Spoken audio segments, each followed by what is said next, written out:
Bants and Bants. Bants and Bants. All systems go. Bants and Bants. Defiance. Bants and Bants. This rebel has a cause. Bants and Bants. We begin as wanderers, and we are wanderers still. Welcome, everyone, to the 521st live edition of Bombs and Bants and Wednesday Rants. As always, I'm sorry, having computer issues. You do kind of sound like you're broadcasting live from the bottom of a barrel. And broadcasting live from the bottom of the basement of the science building. While inside a barrel. Yes, indeed. So whatever your microphone problems are, you haven't solved them yet. Oh no, my microphone. It's all like I'm talking to a condenser mic again, because that's what happened, because my good mic has just decided it wasn't going to work. So good evening, and I would be introducing Mark, but it's just you and me tonight, the missus. It is so what it I'm. is. This is what it's come to. Yes. Mark has some issues that he has to deal with, and so it's just us tonight. And I will notice here we are running without a net, in what I'm going to term the no adult supervision edition. Woohoo! Yes indeed, no adult supervision, and that's us tonight. And the missus, how are you doing today? I'm doing all right. Normally you're the one that has all the issues, so it's good to see. I don't have issues. I have subscriptions. Yes, that would be all right. Anyway, And you want to know something funny? When I just yelled a few minutes ago, I could clearly hear myself through your speakers, even though you're all the way across on the other side of a wall from me. yes. Well, not from this microphone, I'll tell you that. Anyway, good morning. Good morning. Good morning. Well, it might be morning for some people. In some time zones it is, yes. Yeah, and so I'm going to do a thing. So hang on. Morning. All right, there we go. Oh my God! Suddenly we've gone down the rabbit hole. Yes. All right. So Is this mic on? Yeah. All the mics are on. All the mics everywhere. Wait a minute, we may have a problem here. Yes. And since it takes about 25 minutes to reboot my computer, that's not a thing that I was going to do. So without ado, let's go first. So let me stop you first, and let me make sure to check that we are actually streaming. We are. All right, because our streaming software is giving me some sort of odd indication, and I don't know what it means, nor can it can I find a way for it to tell me what it means. It might be morning for some people. Sometimes it is, yes. Oh, See? Look, there we are, looping right back around. Yes. So so we are. We even have viewer. So. All right. Yes, indeed, and 2 thumbs up. So believe it or not, we added 10% to our subscribers in this past week. I like it when we use percentages. That way, yes. We don't have to deal with the actual raw numbers. Much like COVID. All right. So I would say, rather than banter too much, because that's the Bants of Bombs and Bants, we move straight into, I'm sorry, I should bring up the fact that, why don't you tell us about the Twitter, the YouTube ban that you would, the YouTube strike that we'd gotten. Well, you might have surmised this, especially if you were listening last week and you heard us talking about how we had gotten the warning from YouTube about some content, where we were talking about certain lawn mowing contests that have occurred recently, and about, how some people might have been not on the level with the mowing contest. Wink, wink. The mowing contest in November of perhaps the year 2020. Right, Movember, ironically enough. Yeah, so we got a little warning from YouTube on that, and they even pulled down our actual video. There's all sorts of weird things going on audio-wise over here tonight. I'm having issues too, so anyway. So we appealed it, And I literally said to them, it was a joke. Lighten up, Francis. And we won. They actually lightened up. Well, I wouldn't say we won. It's just some board employee said, Yeah, whatever. It's not worth the time. yeah. All right. So we're back and we're fully here. And I guess I would say we should probably, I guess, just start with clip one, where Secretary of State Anthony Blinken, winking and nod, and Defense Secretary Lloyd Austin. It's just Lloyd Austin. It's not Lloyd Austin. Lloyd Austin. Mr. Melme met with Ukrainian President Zelensky over the weekend. So did they go and visit him, or did he? Well, anyway. No, they went to go visit him. They were in Kiev, or Kiev, however you're supposed to say that. See, now, if I were Ukrainians, I think I would go with Kiev because it sounds so much cooler than Kiev. My personal feeling. I don't know. Kiev. I know they may have. It's a touchy issue with them. So whatever. But if you're from there, it just sounds chicken. Well, do you have to have chicken Kiev now? Mm-hmm. Okay. Yes, you do. Actually, there was a company that changed their entire recipe to chicken Kiev. But let's see what Blinken and Austin had to say. The strategy that we've put in place, massive support for Ukraine, massive pressure against Russia, solidarity with more than 30 countries engaged in these efforts, is having real results. And we're seeing that when it comes to Russia's war aims, Russia is failing, Ukraine is succeeding. Russia has sought as its principal aim to totally subjugate Ukraine, to take away its sovereignty, to take away its independence. That has failed. And that was the Secretary of State, Anthony Blinken, there, shown on your left on the screen. Indeed. So, when I was pulling this sound clip out and I was looking for pictures of these two guys, I was like, wait a minute, that's the Secretary of State? I have never seen him before. I couldn't pick him out of a crowd. Either of those guys, actually. And that's the Secretary of State and the Secretary of Defense. He looks like the guy who sold tickets in Fast Times at Ridgemont High. He does, yes. What was his name? Damone. Yes, he looks like them. Yes. Yeah. Well, now we know what he's doing. Yep. Secretary of State. Yeah. Hey, Dad, you need to go see the Cars. He's probably selling tickets to the Cars. And then Lloyd Austin. And the problem with Lloyd Austin is he has two first names. He does, Never trust anyone with two first names. Mm-hmm. Never trust anyone. Okay. But I think he's much taller than Blinken is, and he has a much deeper voice. He's much more authoritative when he speaks. I don't have any audio from him. You'll just have to take my word for that. So you're just making it up? No, actually, because I've heard it. I just don't have any right now that I can play. Well, and it's fascinating that they would say that Ukraine is winning when Russia cut off the gas to Poland and has, according to the Drudge Report, deployed combat dolphins. Is that a true thing? Because, it's 2022, baby. Anything could be true. This is from USNI. Do they have tiny laser beams on their heads?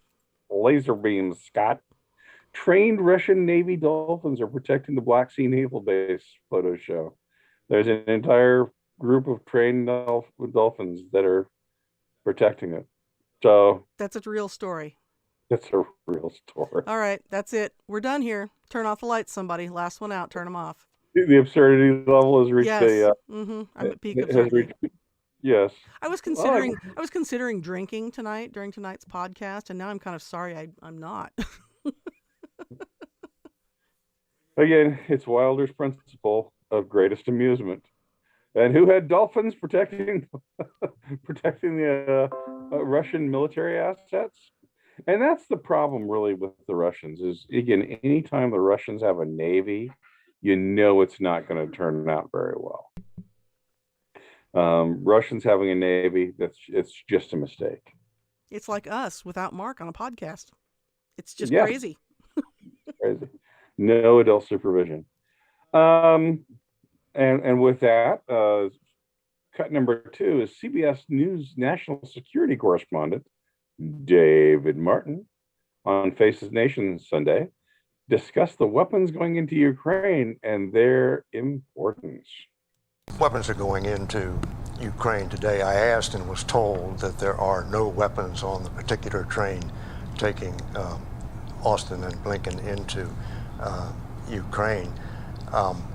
But there's clearly this race on to arm the Ukrainians in time for this coming battle. And the U.S. is shipping 90 of these 155 millimeter howitzers into Ukraine, but that's only half of what the Ukrainians need. The Ukrainians have their own artillery, but it's a smaller caliber.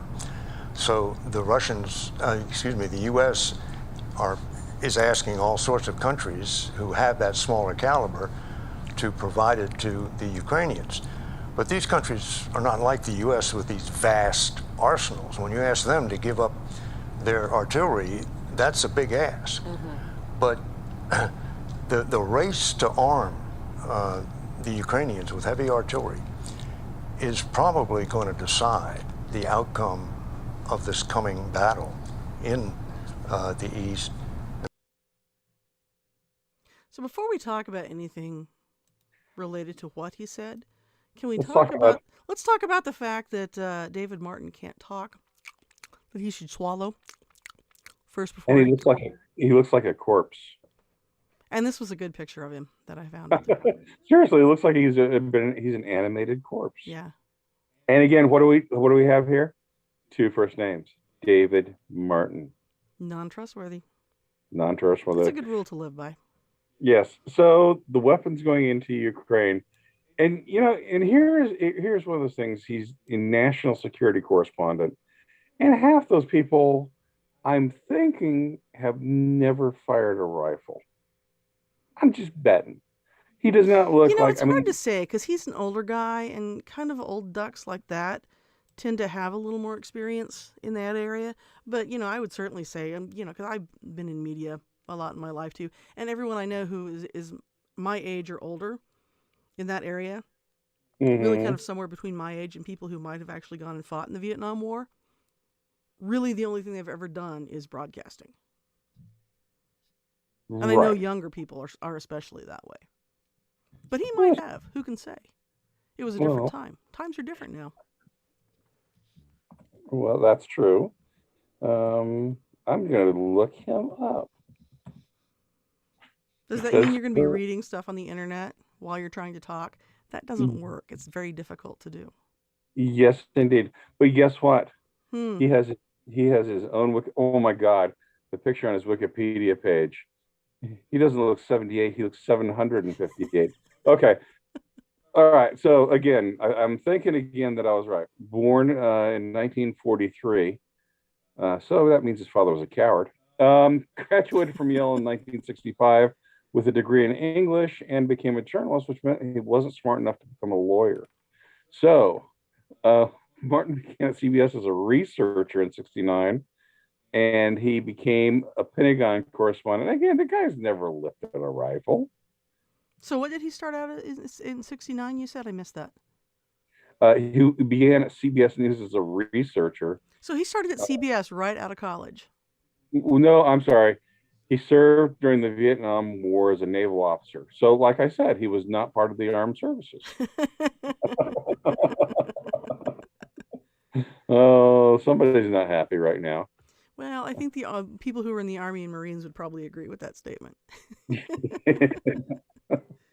Your dad, however. Well, my dad was in the Navy, and I know he kind of got quite a bit of guff over it back in the day. So, yeah. Okay, so he did serve as a naval officer in the Vietnam era, which, again, all right. I guess we'll just stop right there. I think that, but what bothers me the most is he didn't mention the attack dolphins that have been unleashed off the coast. You'd think he would bring that up. That should be something we should be very proud of, is having attack dolphins. No, the Russians have attack dolphins. Oh, I thought we had attack dolphins. See, I misunderstood that. Yes, no, the Russians have attack dolphins. Well, that makes more sense, actually. Yeah. Again, when the Russians have a navy, it's never any good. Which I makes me was worry, right? That if the Russians have attack dolphins and we don't have attack dolphins, you know what that attack dolphin, means. attack dolphin gap. Attack dolphin gap, yes. Okay, well, as exciting as Ukraine is, and I actually, as near as I can tell, Ukraine is losing right now. It's hard to say, though, right? Because there are conflicting reports. I can't really tell. I'm just kind of sitting here going, well, the Ukrainians are amazing. We're beating them back. But yet, they need all this more stuff. So, hang on. Let me breaking news, and let me yeah. check this. And this is one of the places that where it's going to be crazy. It's like we're actual news, but if this is the case, But stupid and ridiculous. no, this is because we go to news sources that others won't. This is from Visegrad 24, aggregating and curating news from the Visegrad countries. Okay. The U.S. Army was recorded in Romania today, headed for the Ukrainian border, and it's like striker vehicle, followed by an offensive. Wow. So, you know, it's always a sign of peace breaking out when, and I've got a video of this too. Well, I heard a clip earlier today, and I can't remember who it was who was responding. It might have been Lloyd Austin.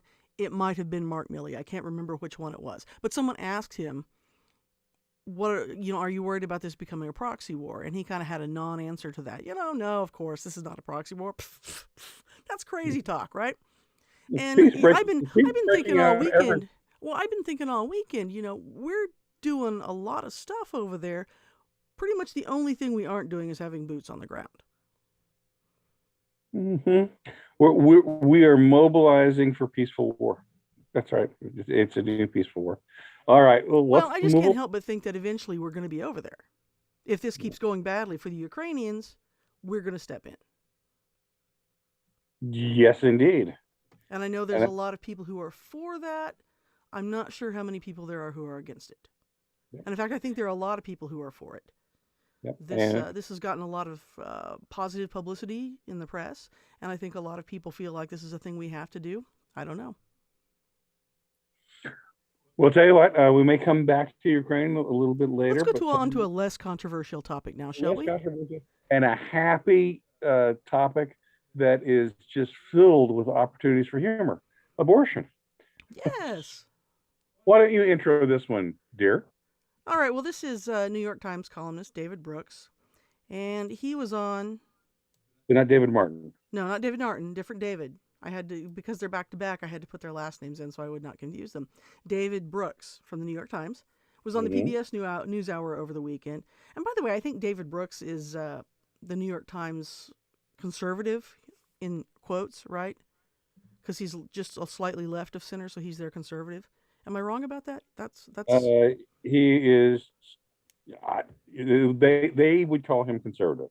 Right, him and Brett Stevens. They're conservatives at the New York Times. So he's one of those guys. And I was actually listening to a longer part of this clip that I'm going to play here, and he kind of said some things I agree with, and I don't entirely disagree with these things he says here. But he's talking about these new abortion laws that have been popping up all across the country, and they are really kind of at the extremes, and this is what Brooks is going to talk about in this clip here. We'll talk about a little more about that afterwards. But here he is, and he says that we are probably right now farther away from a middle ground approach to abortion than we have ever been before. And so you get these laws that are polarized one way or the other. There's still some possibility that middle position, which is where roughly 51% of Americans are, which would allow abortion up until a certain time and then taper it off and make it harder later into the pregnancy. John Roberts seems to be wanting to head toward that solution. At least he's made some indications in that direction. The problem is he may be a minority of one on the court right now. And so we seem to be heading on abortion, as in so many other issues, to polar extremes, two countries, two value systems, non-overlapping views. He is right about that. I mean, you want to talk about an issue where there's in the discussion of it, there's very little middle ground. And I can't hear you. So if you're still there, I can't hear you. You've completely dropped I out. didn't say anything. Okay. All right. I was just checking. Yeah. That view is so tepid. I'm going to go with that. That's a water is wet sort of thing. Again, I'm not a real big fan of Brooks. I mean, Brooks has frequently expressed admiration for President Barack Obama. I mean, he is not particularly conservative. So anyway, but going to the issue as a whole, yes, I believe that abortion is like anything, it's polarizing because I think people on the right have concluded that abortion is pretty much murder. People on the left don't care. And so Well, that's they've where kind you're of concluded that abortion is a positive good and they should encourage people to do it. I mean, we've come a long way from Bill Clinton and safe, legal, and rare. I mean, don't even include that last word anymore. right. Well, again, Brooks, again, from his article about him, he thinks it should be legal, but with parental consent for minors. See, and what he was talking about there is really kind of 51% of the country thinks first trimester abortion probably okay. And I think if we were going to make a compromise somewhere there, that would be where the compromise would be. And I think that's where you get the heartbeat laws that have been popping up, that as soon as you can detect a heartbeat, then it's illegal. And I think that's a good idea because I think most people, even people who really think that abortion are murder, and that's not everyone, so it might not be you, gentle listener, but I think a lot of people is that even if you are abortion is murder and a human being dies, can maybe even kind of see, well, okay, maybe first trimester. If I had to say it would be okay, that would be as far as I could go. I think people who are on the right have allowed themselves to be pushed into a bad argument on this, right? Because anytime you tell people, well, I'm against abortion because it's murder, they always bring up what? The edge cases, rape, abortion, rape and incest. Yes. Well, those are words I think we can't use. Uh-oh. I know, we're busted now. Yep. But we're talking about this in an educational, political sense.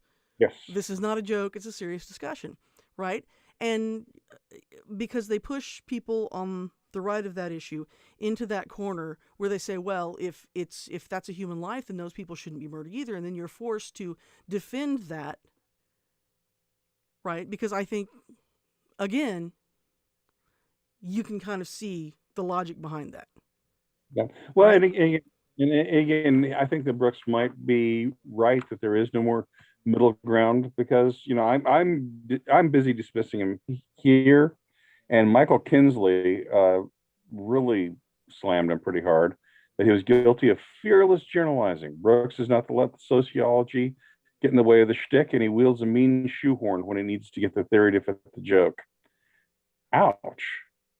Well, and I think part of the reason why there is no middle ground on this anymore is that the right has given, and now we have California proposing a law where a baby, you can have an abortion up to a week after the baby has been born.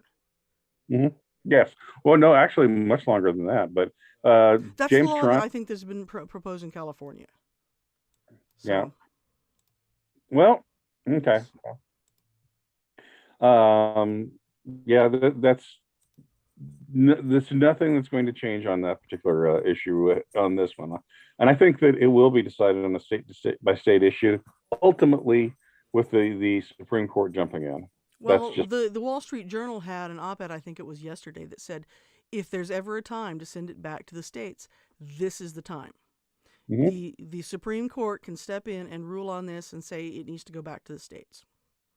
And that's probably... What are the odds of them doing that, though? I mean, every time something controversial has come up in the past few years, what has the Supreme Court said? What? We don't want to get involved in something so controversial. Well, you know what? That's kind of your frickin' job. That's why you're there. That's why it's a lifetime appointment. Yep. Do your job, Supreme Court. That's all I have to say about that. Well, let's move to something that actually is funny. Okay. Well, hopefully. Let's move to our sponsor tonight, and I'll let you tear into that. All right. Well, I don't think it needs any explanation. Here we go. One man holds the world at bay while we watch the destruction of a free country like a reality TV show. I only forced myself to get a Twitter account to get news from other sources. And now it's owned by the internet's #1 troll because the rest were dumb enough to get banned. I bet some bans are going to get reversed because of this so-called free speech. Elon Musk takes over Twitter. He's a billionaire who doesn't even have a master's degree. Is that who we're going to trust the future of our democracy to? Today, the world is a different place. Millions of liberals feel themselves kicked out in the cold, like a stray dog in that Sarah McLachlan commercial. But you can help. Villains are taking over the world's most important news platform. Those who disagree are in denial. I just nuked my 15-year-old account. If he wants to turn it into another right-wing crapfest, he can do it without me or my data. Yep, this is what we thought would happen. Bringing back targeted harassment. I'm sure that will make Twitter better. For only $5 a day, you can help some shattered millennial deal with the idea that free speech also exists for people they disagree with. I know I should care about this, but the last 6 years have burnt me out so much that it's hard for me to even think or care. My posts are no longer terrible by accident. They are terrible by design to devalue this stupid platform. For only pennies a day, you can make sure a needy, whiny progressive gets their favorite large soy latte to help them cope with a world where Elon Musk owns Twitter. Make your pledge today to encourage censorship to save our democracy. Call 1-800-555-TWIT-LIBS to help, or make your pledge on our website, freespeechforusbutnotforyou.org. That's right, freespeechforusbutnotforyou.org. And help dry some salty liberal tears. I guess it's time to go back to smoke signals and carrier pigeons. Elon did this because he's on the spectrum and bored. Tomorrow, he'll buy a biolab so he can create the first centaurs for integration into society. I could get on board with that last one.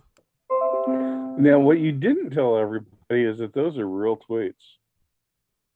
Yes, Or real yes, comments they are. from actual liberals. Mm-hmm. Yes, they are. Even the last one, which is my favorite. So pretty soon I'm imagining let's see other things that Elon Musk will do. He'll put cocaine back into Coca-Cola. I'm sure he'll. Oh, let's see. I think he should buy Apple next. That would be funny. Yeah, but the left meltdown over this has just been amazing to watch. Who was that? What's his name? Robert Reich? Is that his name? Yes, Robert Reich as the Godfather. Rush Limbaugh used to say. Right. Do you have his two tweets on that? I probably do. If you just give me a second to pull those up. All right, I can continue to talk for a minute there while you dig that out. I can fill for you. Yeah, the response to this has just been utterly amazing and yet completely entertaining all at the same time. And, honestly, I don't know what Elon's going to do with Twitter. I don't know if he's going to make it better, but I know he sure can't make it worse. It's just such a vast cesspool as it is. And I'm not on Twitter, for the record. So the only thing I know about it is what I read in the press. The only thing I know is what I read about it in the New York Times, which explains how uninformed I am. Did you find it? I'll in the right direction for it. Okay, so I have to keep talking. No, that's fine. Anyway, you can keep talking. Or we can just go ahead and we can listen to MSNBC's Morning Joe crew freaking out about Elon buying Twitter. And there's like 5 people on the screen here. Here, let me find the the image. Where'd they go? There they are. So we have all of these people. Boy, you think that's tough to keep track of on a Zoom call. I hate it when there are that many people. But anyway, so Joe Scarborough, who's in the middle at the top there, is the one who does most of the talking, and he's freaking out just a little bit. There was this conversation about Elon Musk, and Mika had said that she just asked a question, which I think is a legitimate question to ask. Well, are there any guardrails that Twitter could put up to stop the hostile bid? I mean, is he allowed to fully buy it? Is he allowed Can to it be fully stopped? buy it? Or are there guardrails? Right. And of course, 2 or 3 hours later, there was breaking news that in fact, Twitter did put up guardrails to dilute the stock. But Willie, people just freaked out, and they dug up like a 5-year-old video. Do you know about this? Willie, Yeah. they dug up a 5-year-old video. I'm on Twitter very rarely, so I may have missed this one. Yeah. But Good. Okay, well, you may have missed one. I agree with you on that. So Lemire, I just told Mika, do you know what I always do about Twitter when people are lying? I said, just never mind. Just let it go. But then we find out that it was so widespread, the lying, that they took this video from 5 years ago that was taken out of context 5 years ago even. But it was trending. And then we find out that the Associated Press has done a fact check on it because Elon Musk, oh my God, joins in, which tells you what a sewer Twitter would be if he ran it. Yeah. He jumps in and retweets something that spreads this lie with smiley faces. Do you have any idea what he was talking about there? Joe has lost the plot some time ago. I kind of have a feeling that it would be difficult for him to find the point if you stuck his head in a pencil sharpener. Man, you're tearing him up tonight. You love him this way, I'll knock him out of the park, baby. Yeah, I do have those saved, but I can't find them right now. But Robert Reich, of course, was thrilled when Bezos bought the Washington Times, but is completely Post. Or Washington Post. Boy, G. Gordon Liddy would be on. I know. But he'd tell you about the time he was afraid of rats, and when he was a child, and so he caught one, cooked it, and ate it, so he wasn't afraid of rats anymore. Yes. Anything to dig out my G. Gordon Liddy impression. Yep. And but here you go. Elon Musk though did end the pandemic according to Fauci, because we're out of the pandemic phase according to Fauci. So I did hear that he has come out of his Fauci hole and not seen his shadow. So the pandemic's over. Yes.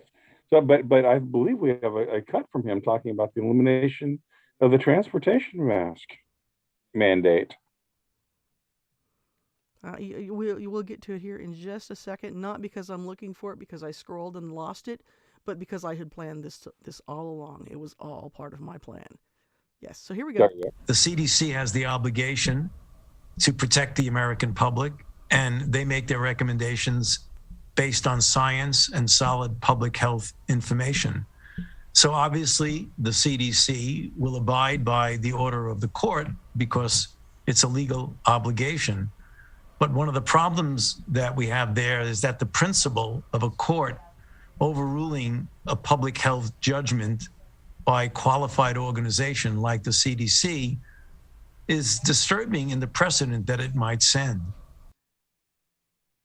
Yeah, that to me sounds exactly like one Aztec priest talking to another, to just an average Aztec citizen saying, no, sacrificing them will bring rain. You have to trust the experts. Exactly. Yes. We're the experts. You have to trust us. And I just listen to that and go, thank God we have laws and a constitution. Is that you making that noise or me? Yeah, that's me because, my headphones aren't working. It's very musical every now and then. Yeah. Okay. Yeah, so I guess we're done with it. Pandemic's over. Moose out front should have told you. Well, and that's what Fauci said. So this is not us declaring it over, but hopefully Mr. Fauci will be retired. That's going to be kind of hard, though, for the cult of COVID, the people who really are clinging to it. You probably know somebody like this. I know a few people like this, even here in Mayberry. Yes, and in fact, there's still videos of these people, and of course tweets of these people just being completely freaked out. They're with people who just don't care. Right. Yeah. And again, it's just, I find it kind of unbelievable because again, here in Mayberry, this has really been over since, more or less, there are a few pouches, since about June of 2020. Mm-hmm. And it's kind of been the thing where I think people are just at the point where they're like, this is a thing we'll have to deal with and live with. That's correct. Does it suck? Yeah, but it is. It is what it is. But there's a certain group of people that have a dysfunction that makes them emotionally incapable of dealing with the with the COVID pandemic, much like people have a mental problem with board games. Yes, a mental problem with board games, and that brings us to our special feature, which I never have queued up. Well, let me set this up while you're finding it. Okay, go ahead. I'll start it again. Okay, so I come home at lunch, and the missus and I often talk about things.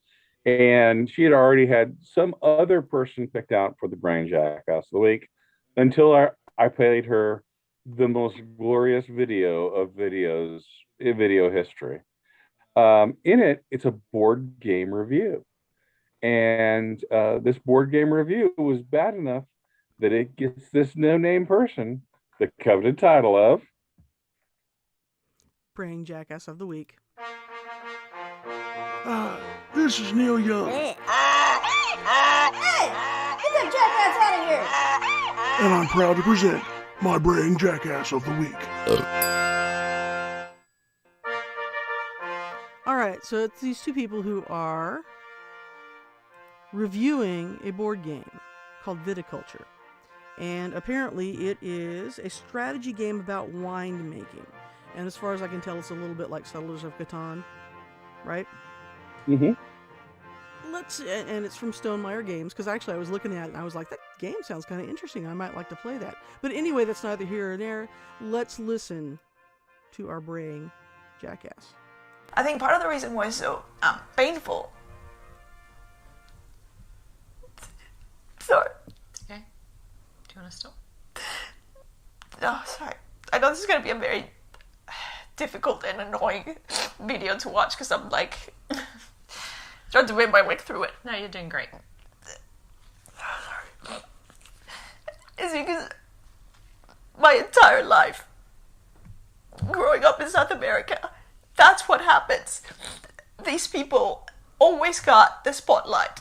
They were always shown in this sort of sanitized way where even if we kind of make reference to the horrible things that they did, it's sort of just kind of mentioned but then very quickly brushed off. And so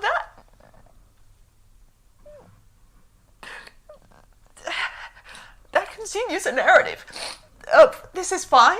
Like, this is fine to just sort of like, oh yeah, that kind of happened, but it's no big deal. And it's like, it's a big deal. It's a huge deal. So that young lady, clearly very upset. I was thinking, perhaps this board game about making wine perhaps showed pictures of her parents being crucified. Perhaps, I don't know, maybe it was based around pictures of an Austrian painter and the things he might have done when he was a famous political figure in the 30s and 40s. And I was unaware that there was so much controversy surrounding winemaking. Indeed, enough to cause someone to break down in panicked tears, which happened 2 or 3 times during this 20-minute non-review of the game. Yeah. And actually, this wasn't even a review of the actual game. This is an expansion pack, so it's just another set of cards that goes with the game. But what caused this emotional reaction with her? It was a card, with a picture of a conquistador. And I will let her explain. Two of them are very much the classic kind of warrior, the conquistador shield and armor that they would wear, and I'm like, oh, this is weird because, this is like you immediately kind of, there's an immediate flag in your mind when you see that. It's kind of like seeing the armor of the invaders. The armor of the invaders. And which country is she in when she's doing this? Just a question. I don't even know. Where is she? I don't believe it's her country. So does that make her an invader? Do you think Who that can we say? think of her and cry? Well, and it had this been something that happened, I don't know, in the past 5 years, I might understand the reaction. Had it happened to her, her parents, maybe even her grandparents. But this happened 500 years ago. Yes, 500 years ago. Every night I sit and cry thinking about the Norman conquest. In 1066, the Battle of Hastings, it was horrible. The French came, and they were, get a life, please. And, I guess I don't really even at any level understand that kind of reaction. I mean, and clearly she's upset, and clearly she's legitimately upset about it, right? She's not fake crying, that's real. Well, and again, but to let yourself be upset like that about something that you've only read about maybe in books means what? Means you don't have any real problems. So you have to invent fake problems and insert yourself into the fake problems so you can feel valid.